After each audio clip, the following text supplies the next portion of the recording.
devotional talk. It's by Brother Zarko Alana. And the Word of God will be shared by Brother Renato Tejero, brothers and sisters. Amen. Brothers and sisters. Let us give praise to the Lord. Praise the Lord.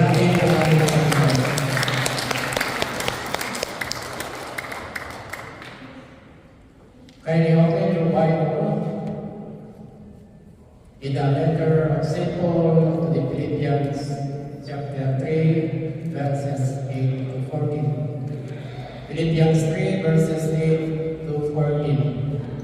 Those who have the Bible, please close your eyes and focus in listening to the Word of God. It says,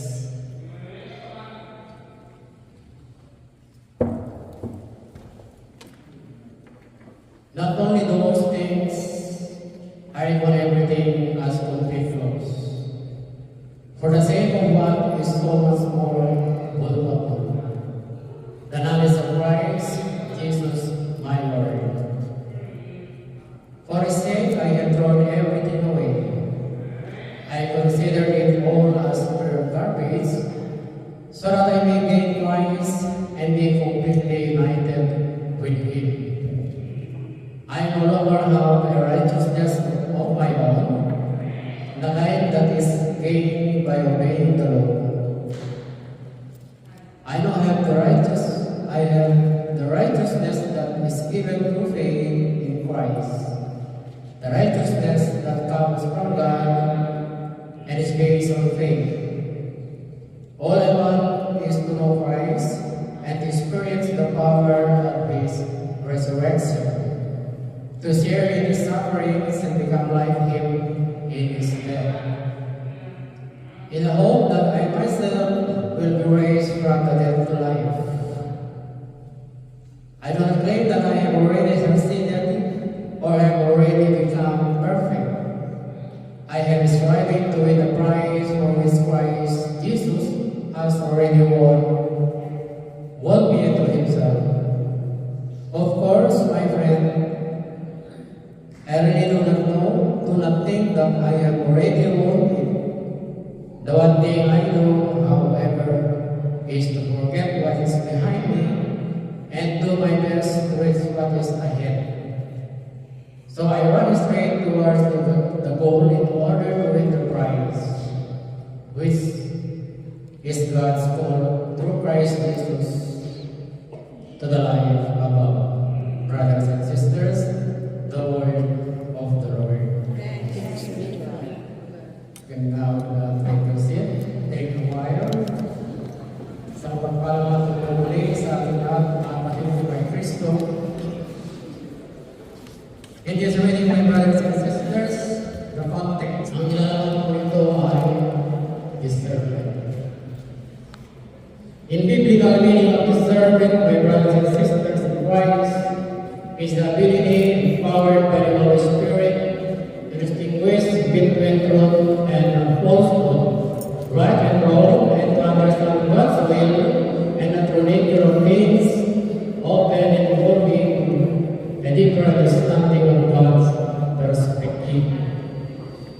The source of discernment is rooted in the relationship with God and is a gift of the Holy Spirit, not something that comes from human reasoning alone. The importance of discernment is crucial for making sound decisions, navigating life's challenges, and discerning the true nature of people and situations. My brothers and sisters in Christ, the title of my talk today is about making and doing the right choice. Ito po yung nakikita natin, narinig natin na ginawa ni St. Paul. My brothers and sisters in Christ, for the past 2 of my ideas, I'm mentioning about Paul, how he became the apostle of Christ. Who among you read the Acts in the Bible about Paul? Would you want? to ulit. My brothers and sisters in Christ, dito natin nakikita si Paul. Inalimutan niya lahat. Lahat ng kanyang lumang buhay, ng kanyang mga ginawa, hindi ka nais-nais sa Diyos. Ang kanyang righteousness by His own himself. Yung kanyang pagkatuwid sa sarili niyang katawan. Inalimutan niya. Just to gain the righteousness from God through faith. Inalimutan niya. To refresh your mind, my brothers and sisters in Christ, the life of Paul, his name is Saul. He was a martyr. He killed all the followers, believer of Christ. When he was on his way to Damascus, because he learned that a lot of believers and followers of Christ, he was to Damascus. But while on his way, he met Jesus Christ, and he received a punishment. Punishment with forgiveness. Binulang siya ng Panginoon sa pamagitan ng maliwanag. A thousand of what? Mga sa ilaw sa light. Pero ibinalik din ang paningin niya sa pamagitan ng ginamit ng ating Panginoon. That the time that Saul was transformed, na-convert siya. Naging na siya si Paul. Kasi noong dati, maraming tao ang ginakakilala personally. Pag narinig yung pangalan ng Saul, maraming takot. Pati yung sa mga Panginoon na takot. Kasi sabi niya, di ba hindi lang mamatay tao? Pero nagtiwala siya sa Panginoon. Pinuntahan niya sa isang bahay para kausapin na ito ay nagbalik ang kanyang panangin. I remember Brother John Tierras when I knew here in Dubai. Yung senior niya na nagpakita sa kanyang Panginoon sa liwanag. Binigyan siya ng liwanag. Iniisip niya si Brother John. He gave a light to his life, like St. Paul. I was so touched ng Brother John. Mahal tayo ng Panginoon kahit tayo ay palaging nagkakasama. Sabi ni St. Paul, I no longer have righteousness of my own. The kind that is gained by obeying the law, I now have the righteousness that is given through faith in Christ. The righteousness that comes from God and is based on faith. Hindi po tayo maging matuwid kung wala tayong nananampalataya sa Diyos. Kahit kailan. Faith, my brothers and sisters in Christ, comes hearing the message. And the message comes through preaching Christ. It's written in Romans chapter 10, verse 17. Faith, so it is with faith. It is alone and includes no action that it is dead. James chapter 2, verse 17. In short, faith without action is dead. Amen. My brothers and sisters in Christ, in Matthew chapter 8, verse 11, this is the last verse of the gospel for today. Jesus said to the woman, I do not condemn you either. Go, but do not sin again. Ito po ang sinabi natin para ng Kristo nung tayo ay tinawag. Ito rin ang sinabi natin para ng Kristo nung tayo humiling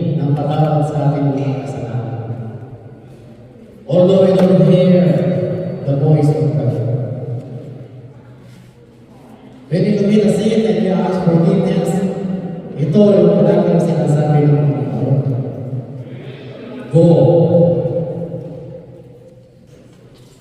But do not sin again. Pero paulit-ulit po tayo. In the case of the woman who committed adultery, in the case of St. Paul, or Saul as a murderer, do you see how God loved her and loved him? Especially Saul. He killed thousands of followers of Christ. Samantala itong babae, minsan lang ang commit ng adultery. Alin ang mas mabigat doon? Pareho mabigat doon kasi nasa 10 commandments yan. Lahat ng 10 commandments, pag nilabag yun, may isang lahat. Pareho po yan. Because God the Father, He loves the world. That's why He sent Jesus. Anong ginawa natin Panginoon sa 10 commandments? Ginawa niya 2. Siguro alam natin niyo yun. 2. Amen? My brothers and sisters in Christ, our faith must be firm. Dapat ang ating pananampalataya ay matatag. Yan po ang pinaka-importante. How our faith be firm? My brothers and sisters in Christ. Notice it with the Word of God. The Word of God is powerful, living and powerful. Kailangan po yan natin pananampalataya. That's why sabi ng Panginoon, blessed are those who keep my word. We're not only here, but we must be able to word. Amen? Fair. F. Faithful. We must be faithful to God. We must be also faithful to His word. We can say that, I love you, Lord. But how about the word of God that we hear in the Holy Mass, dito sa Hawaii? Nasaan? Are we keeping them in our heart? Are we doing in action? Gawin po natin, please don't try. Do not try to put it in action. You know the word try. T-R-Y. There is a possibility that you were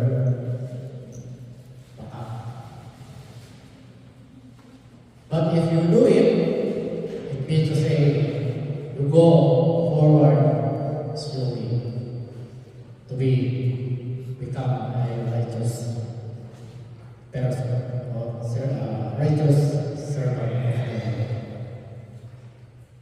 I imitate. If you are faithful to God and His word, you must have a deep, intimate relationship with God. How can we show to God our intimate relationship with Him? First, we need to put Him first in our life.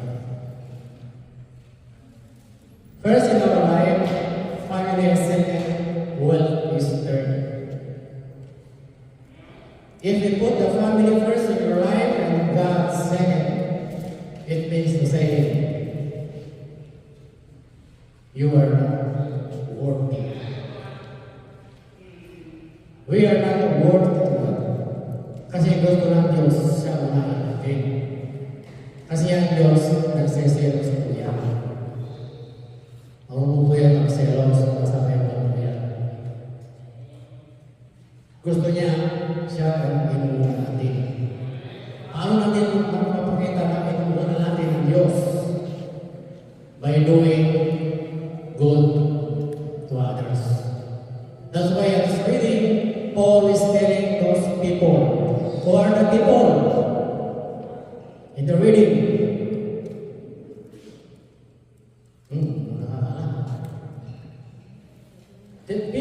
St. Paul is telling the Philippians, this is the letter of Paul to Philippians. Kinikwento na yung buhay niya. Sabi niya yung aking mga mahalagang bagay, pinalimutan ko na. Yung buhay niya tulungan si Saul noon na kinakatakutan. Sa bagong buhay niya, sinakatakot sa Diyos. Mga kapatid, sapagkat gusto niya, kung ano yung ginagawa niya, sundan siya, gayahin siya. Kaya wala naming title, sinabi kanina, is making and doing the right choice. Yun po ang ginawa ni St. Paul.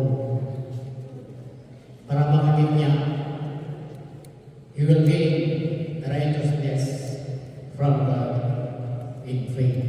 Amen? Are righteous. If we are faithful to God and have a deep, intimate relationship with God, we will become a righteous. Magiging matuwing na tayo. Bakit? Kasi inuuna natin siya. Siya ang inuuna natin. If we encounter problems or trials, brothers and sisters in Christ, sa Diyos po tayo lumapit. We need to trust God. Kasi ganyan po ako dati na may problema pa. Kung pa, kung kanina ako lumalapit. Pero nung nakilala ko ang Panginoon, nung nabasa ko ng Biblia, yung sinabi niya, every time I have a problem, I give it to God. Especially this, every time I have anxiety, minsan bigla na ako magaling yung aking lungs. Magkaroon ako ng maraming singaw. Grabe ang kalaban. Halos hindi ako makapagsalita sa trabaho ko. Dahil kung nagsasalita ako, matama yung ibig ko dito sa singaw ko. Sabi ng mga telo ko, ano mo, rice oil? Yeah. But actually, masakit. Binibigay ko yan sa aking Panginoon. At ako nagpapasalamat, pagdating kayo ng umaga, lahat nawala. Sabi ko kay Lord, bukas, magkain ka pa ng salita mo. Alam ko na kung ano ang nakakalimutan ko. Pag-gising ka ng umaga, nawala. Ipinagkaloob niya sa amin ang miracle healing. Kapagkat ang Diyos, alam niya kung anong klase ng puso meron ako. Even though nakakasalamin ako palagi, but I ask right away and forgiveness sa Kanya po. Hindi ko pa lang pinapatagal. May nalaga. Kaya ang sagot niya sa akin, go, but do not sin again. Pero patuloy ko yung magkarasa. So the last letter is again, mature. Faithful to God and His Lord, have an intimacy relationship to God and become righteous, we are now mature servant of God. Ibig sabihin, ay ganap na nalingkod ng Diyos. Amen? My brothers and sisters in Christ, no one becomes righteous unless they are faithful to God and to His Word. We are full of faith and put complete confidence, trust, and reliance upon Him and His Word. Amen? Maraming pong salamat at magandang po sa ating lahat.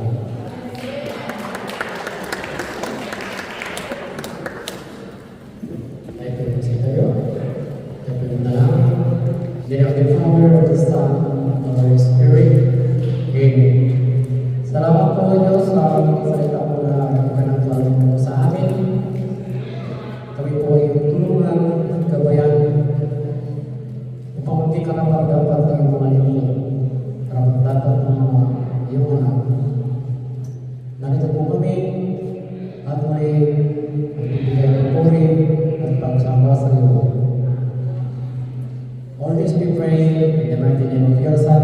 Christ. Amen. The Father, the Son, and the Holy Spirit. In the name of the Father, and the Son, and the Holy Spirit. Amen. Father God, Yahweh El Shaddai, we are here before you to praise and worship you, because your El Shaddai God is more than enough.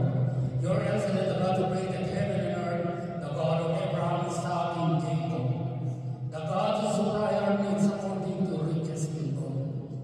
Father God, as we come to you to humble heart, forgive us, Father, for all the things we have done wrong, in thoughts, in words, and in deed, and as we forgive those who sin against us. Thank you, Lord, for the forgiveness of our sins. Thank you for your loving kindness. Thank you, Lord, for being with us.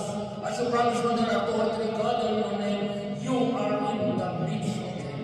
Claiming, Lord, wherever your presence, there is always healing, there is always a miracle, there is always a blessings upon blessings.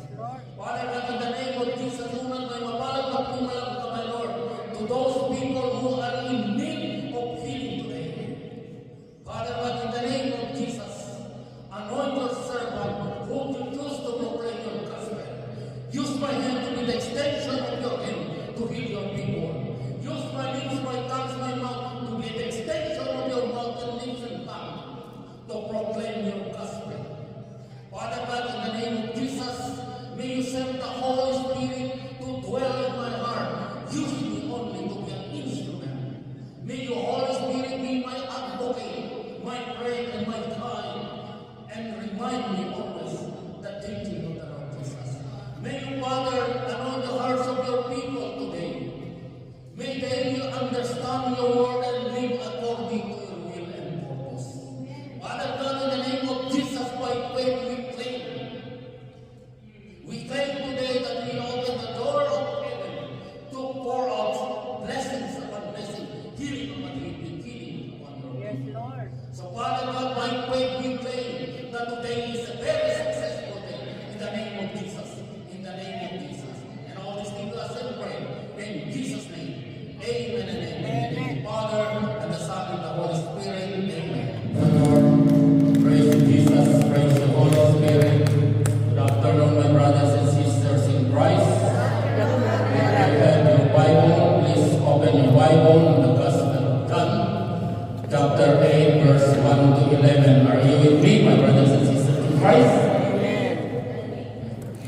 Then everyone went home, but Jesus went to the Mount of Olives early the next morning. He went back to the temple. All the people gathered around him, and he sat down and began to teach them. The teachers of the law and the Pharisees brought in a woman who had been caught committing adultery, and they made her stand before them all. Teacher, they said to Jesus, this woman was caught in the very act of committing adultery. In our law, Moses commanded that such a woman must be stoned to death. Now, what do you say? They said this to trap Jesus, so they could accuse him. But he bent over and wrote on the ground with his finger. As they stood there asking him question, he straightened up and said to them, whoever one of you has committed no sin may throw the first stone at her. Then he bent down again and wrote on the ground. And when they heard this, they all left, one by one. The older ones first. Jesus was left alone with the woman, still standing there. He straightened up and said to her, where are they? Is there no one left to condemn you?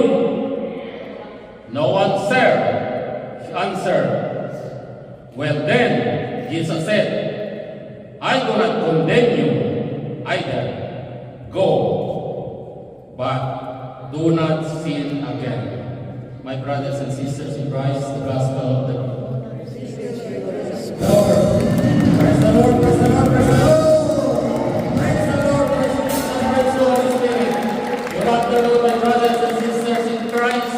For those who do not know me, I'm Brother Renato Teros. Amen. Thank you, Bar. You can sit. Again, good afternoon, my brothers and sisters. Our topic for this very afternoon is a big topic. From adultery, sin, repentance, forgiveness, and salvation. By the way, my brothers and sisters in Christ, what do you understand by adultery?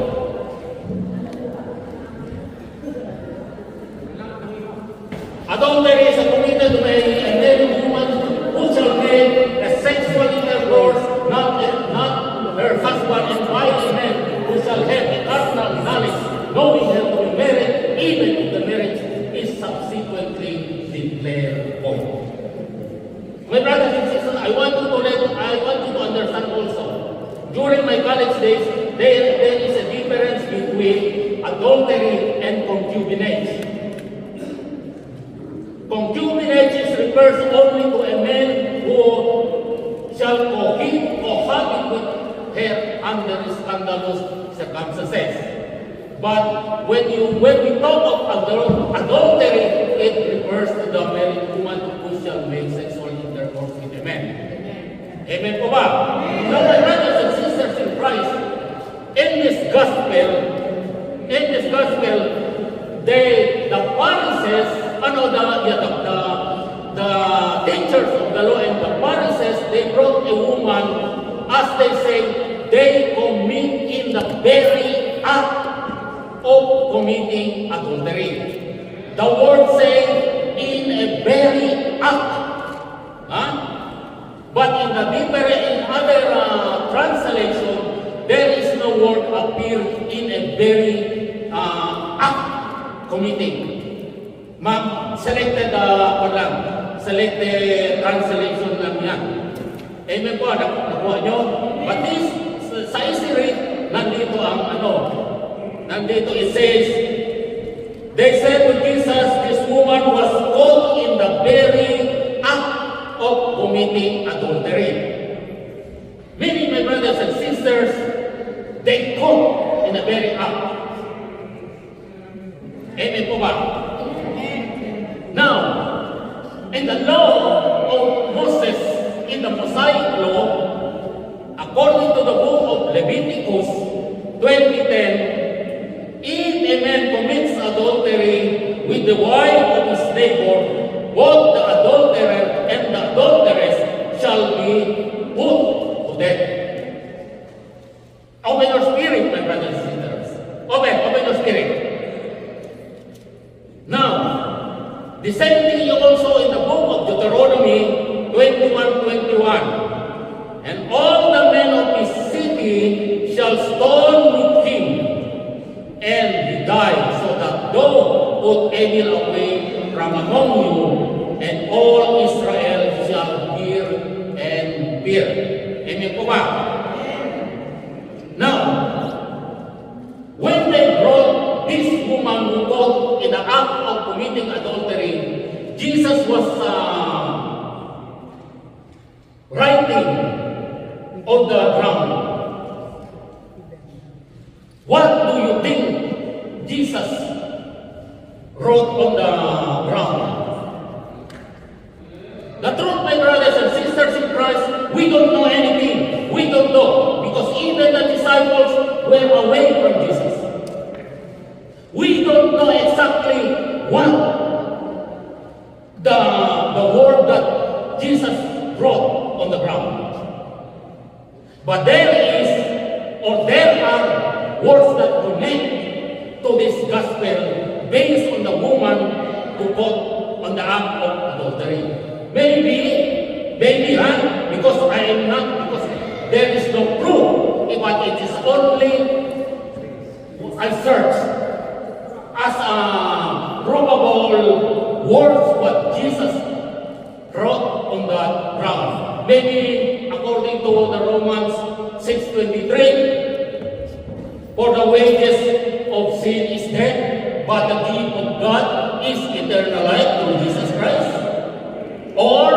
maybe he said in Romans 3:23, for all have sinned and fall short of the glory of God. Or maybe, as the scripture says in Romans 3:10, there is no one righteous, but there's not no one righteous, not even one. But according a while ago to the inspiration of Brother Soilo, we can be like Paul because of the Bible says, be holy. The word be holy because the Father in heaven is righteous and holy. When we try to become holy, maybe we will become like Paul. Maybe we will become a righteous person. It doesn't mean that when we say righteous person is you are already the same as God. No. God can be like man, but man cannot be like God. Amen. Amen po ba? Praise the Lord, praise you Jesus, praise you Holy Spirit. Or maybe the word that Jesus wrote on the ground, maybe simply forgiveness. Forgive and forget. Amen po ba? Now, when the teachers of the law and the Pharisees brought this woman to Jesus, they said, teacher, this woman was caught in the act of committing adultery. According to the law of Moses, when a woman commits adultery or a man, they will be put or they will be bring in the public and stoned them until death. But the problem, my brothers and sisters here, the problem, they only arrest the woman, and where is the man? Where is the man? That's the very big question.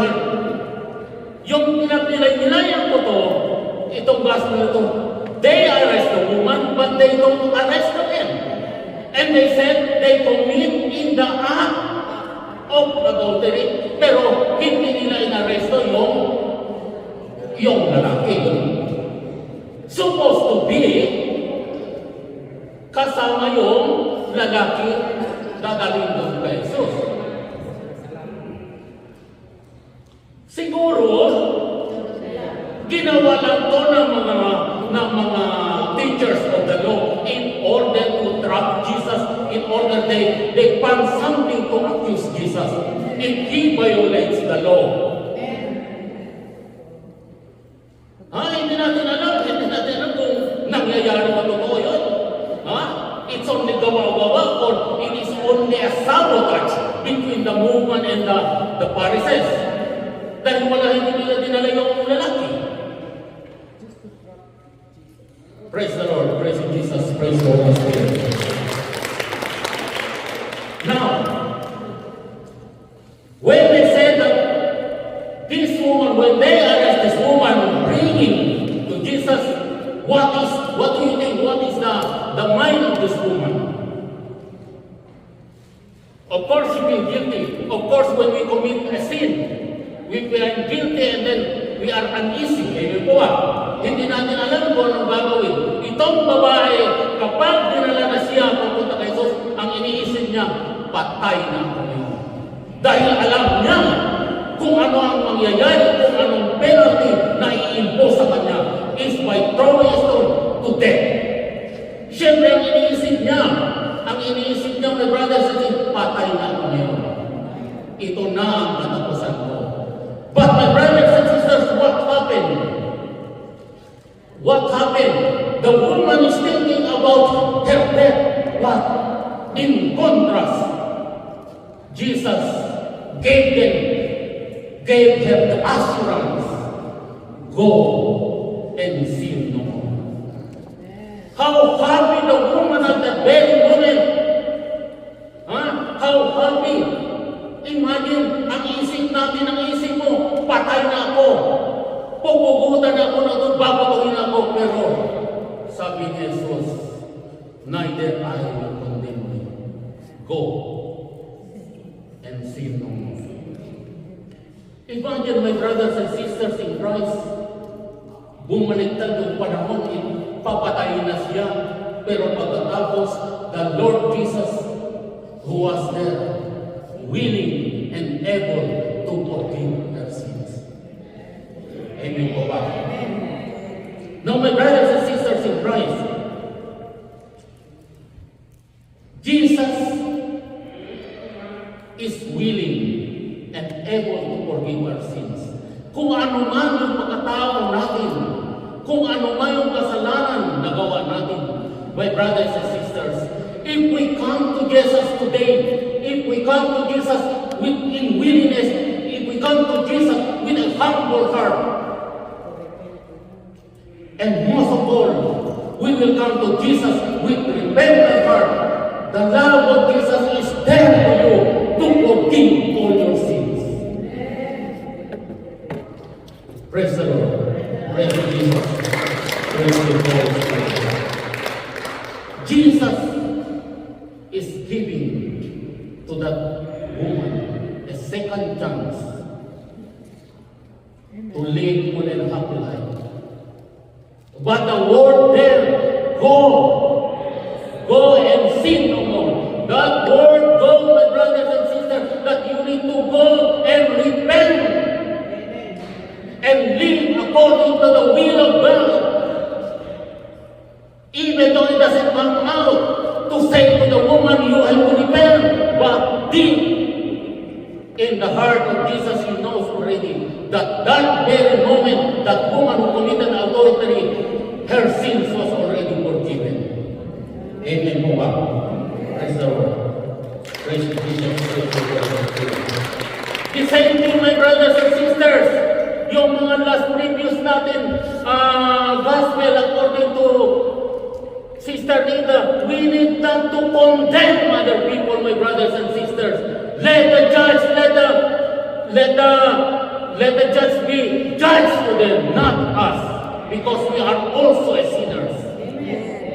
That's why sinabi ni Jesus dito, whoever among you who doesn't have no sin will be the first will throw us to hell. Pero they understand, but all of us, we are sinners. My brothers and sisters in Christ, in my life as a preacher, I preached for how many years? But I still sin against God in thoughts, in words, and in deed. Every day of my life, every hour of my life, every minute, every second. Because we are still living in this sinful world. Our mind was corrupted by the devil. But we need only our mind was corrupted by the devil, but he cannot corrupt our heart. That's why the devil now is working 24 hours. He is no longer sleeping because he is looking for a hole just to come into the hearts of men. Because he wants to control the mind and the hearts of men. But for the followers of El Shaddai, he cannot control the hearts of the followers of El Shaddai. Praise the Lord. Praise the Lord. Praise the Holy Spirit. Praise the Lord. Now, as I said, when they brought the woman to Jesus, they're expecting that Jesus will condemn. Because according to the Mosaic law, if a woman commit adultery, and even the men, they will be put, or they will bring in the outside of the city, and the city, the men who belong to the city, they will come and bring a stone and throw the adulterer and the adulteress. Amen po ba? Now, they want to hear from Jesus, what is the command, what is the penalty by Jesus to implement to that woman. Now, if Jesus will say to them, okay, you stone that woman. If Jesus will say, you stone the woman until she will die, there is a violation. There is a violation of the Old Testament. He violated the law, and therefore they can accuse him of violating the law of Moses. Now, if Jesus will say, teaching of Jesus. That the heart of Jesus, when He came into this world, is full of mercy and compassion, full of love, my brothers and sisters, full of forgiveness. Masisira yung niya, yung teaching niya. Especially when we heard last night the teaching of Jesus. It's full of love, mercy, and compassion. But if we say stone, he is already violating the Mosaic law. Amen po ba? Praise the Lord. Praise Jesus. Praise Jesus. Praise the Lord. Praise the Lord. Praise the Lord.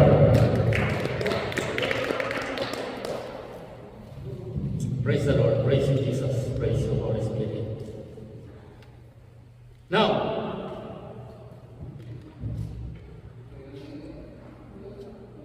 as I said, if Jesus said, stone her, the turo, yung teaching ni Jesus ay yung paliwanag. Diba? Kasi his heart was full of mercy and compassion, full of love. And then if he will pray also, if he will say, pray that woman,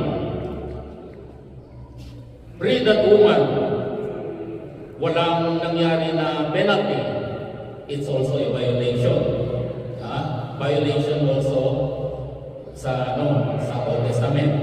That's why, because we know Jesus is already prophesied by the prophet Isaiah that Jesus will come from the root of Jesse. He will come to this world to preach the good news to the poor, to heal the brokenhearted, and to heal the sick, to set the captives free. Now, Jesus made a new law, a new and everlasting covenant. A new and everlasting covenant. That's why He don't condemn the woman. He don't tell to the teachers of the law to set the woman free. But Jesus at the end, he said, go and sin no more. Amen. Amen. Now, my brothers and sisters in Christ, we can see here in our gospel today, as I said, when Jesus said to the woman, go and sin no more. As I said a while ago, even Jesus don't say any words that you need to repent, but go. But we will also understand. Jesus is telling us to repent. Jesus is telling us, that's why Jesus is telling us to repent. He's giving us a chance. A second chance for us to repent. Because Jesus wants all men to be saved. Amen. He wants all men to be saved, men and women. He's giving us a second chance. If you remember the parable of the fig tree, when the landowner planted a big tree, and then he said to the gardener, take care of that big tree, because he'll go away. After 3 years, the landowner come back. He is expecting and looking for a fruit on that big tree. But the landowner, he don't find any fruit. And he said to the gardener, cut it down. It's useless for the soil to grow without bearing fruit. But the gardener, full of mercy and compassion, he said, give another 1 year. In next year, that big tree will not produce fruit. You are the one who will cut it. Now, my brothers and sisters in Christ, Jesus is giving us for how many thousand years? When He came to this world 2,000 years ago, He's preaching about repentance in order for us to be saved. My brothers and sisters, what is our goal in coming to this congregation? In the first place, what you need today?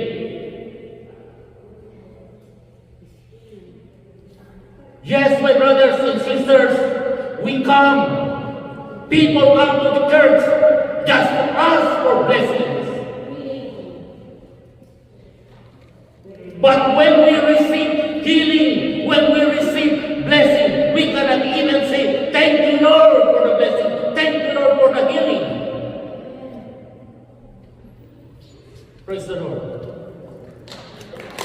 Your purpose, my brothers and sisters, why you come here, why you arrive in this very place, because you want to be saved. That is the needs of the men today.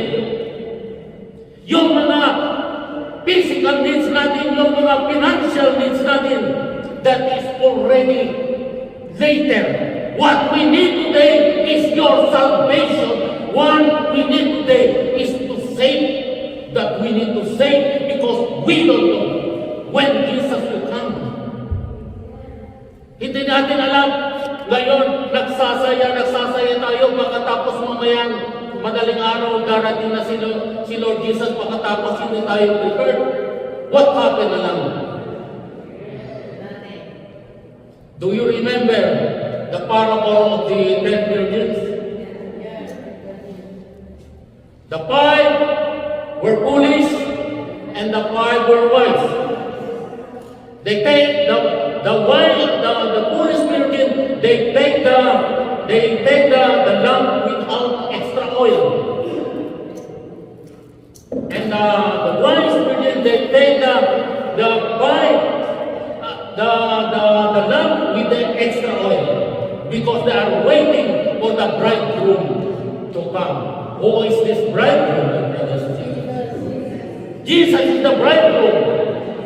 And we don't know when the bridegroom will come. The same as the parable. They don't know when the bridegroom come. When they waiting, 7 o'clock at night, 8, 9, 10, 11, wala pang bridegroom. Until they run out the oil of their lamp. And they will say, sabi ng isa, we will sleep because maybe the bridegroom will not come. But for the wise virgin, their faith is still, what they call this, nagsigo pa, sa Bisaya pa, is still burning, my brothers, until the end, the bridegroom arrived. And he said to the 5 virgin who are wise, come in because I will shut the door. And they were there already in the banquet inside, they're already eating with the Lord, whatever there. And then they said, they wake up, the 5 foolish, they wake up, oh, why? Why they are not of sound? Why they are not sound? And then they knock the door.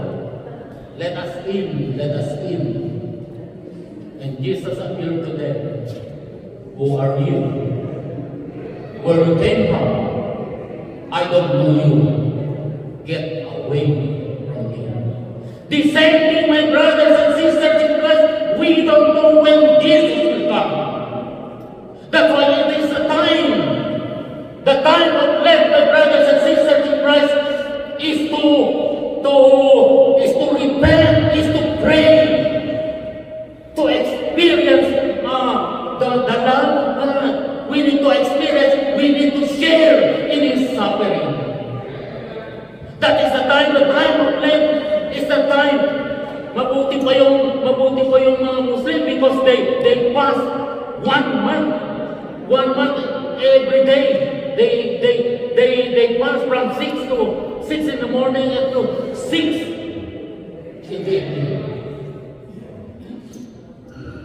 Imagine, my brothers and sisters in Christ, because the Ramadan is for them, is the time of purification in our life as a Christian, as a Catholic. It is a time, it is a period of what they call it, prayer, fasting, almsgiving. And most of all, my brothers and sisters, we have to pray. As sabi nga ni Brother Son, we need to pray in order to have what they call a close relationship with the Lord Jesus. Because when we have a close relationship to Jesus, anong sabi? Matthew 6:33. Seek first the kingdom of God and His righteousness, and all these things shall be added unto you. Now, sabi nga kanina ng ating kapatid sa isang choir, some of you have problems. I know, of course. Some of you have problems you're carrying today. Amen. Some of you have sickness and diseases today. I don't know your sickness. I don't know your illness, but God knows. Today, my brothers and sisters in Christ, Jesus is inviting you. Not only He wants you to be saved, but He wants you to be blessed and to be healed. Matthew 11:28 to 30, my brothers and sisters in Christ, Jesus said, "Come to me, all who are weary and burdened, and I will give you rest. Take my yoke upon you and learn from me, for I am gentle and humble in heart, and you will find rest for your soul. For my yoke is easy, and my burden is light."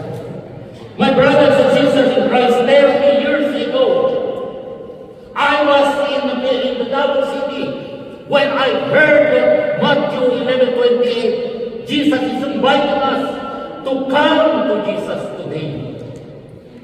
Come to Jesus. What you only need to do, my brothers and sisters, is to offer your sin. You have to offer your problems, trials, sicknesses, illness. You have to give it to the Lord Jesus, because Jesus will carry that and bear it on the foot of the cross. Amen. Whatever your sickness and diseases, if you only trust the Lord Jesus, He is willing and able to forgive your sin, and He is willing and able to heal your disease. My brothers and sisters in Christ, I want you only to trust the Lord Jesus.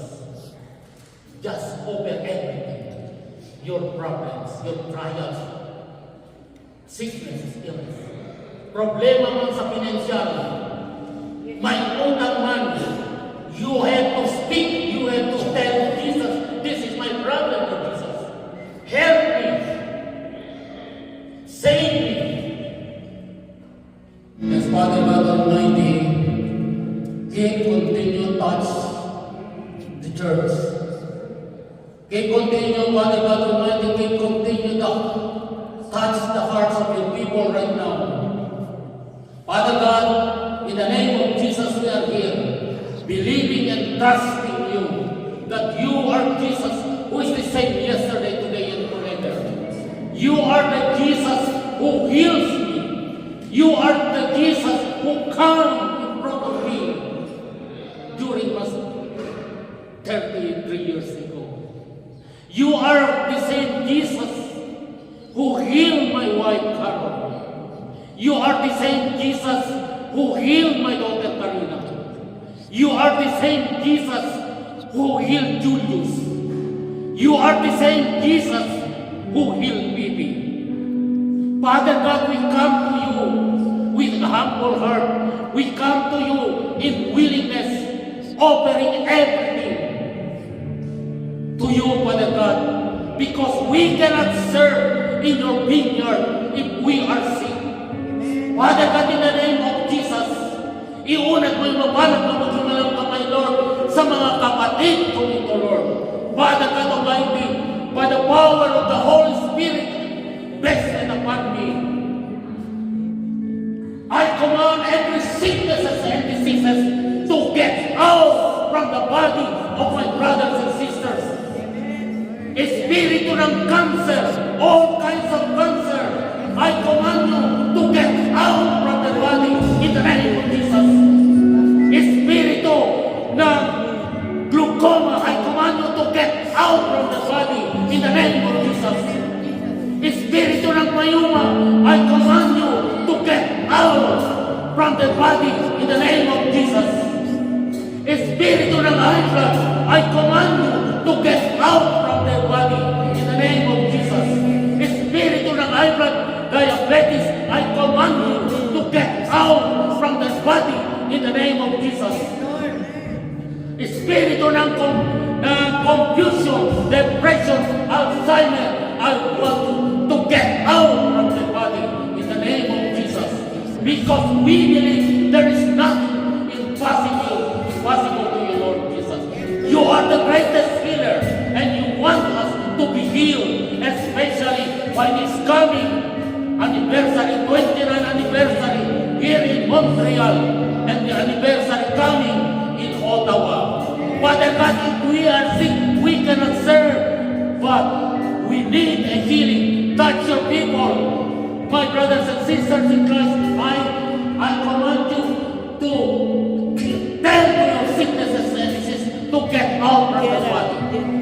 Right now, in the name of Jesus.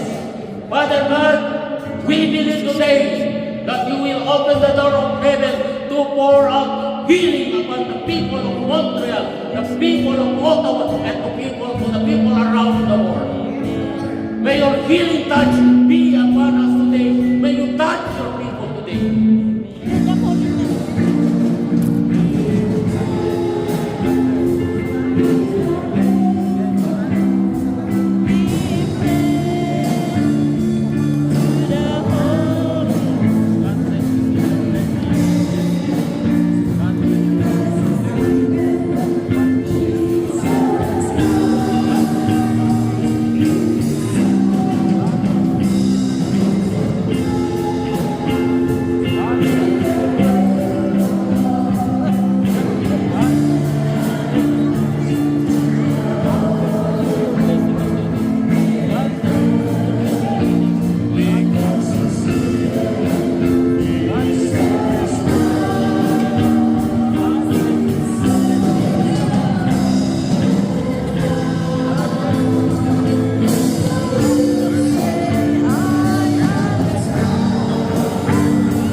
Amen, Sister Zara. We can be righteous, but never as righteous as God. Amen, Zara. We need not to condemn, as we are sinners as well, like Jesus told the teachers of law and the Pharisees. Amen, Sister Zara. Jesus' heart is full of love, mercy, and compassion.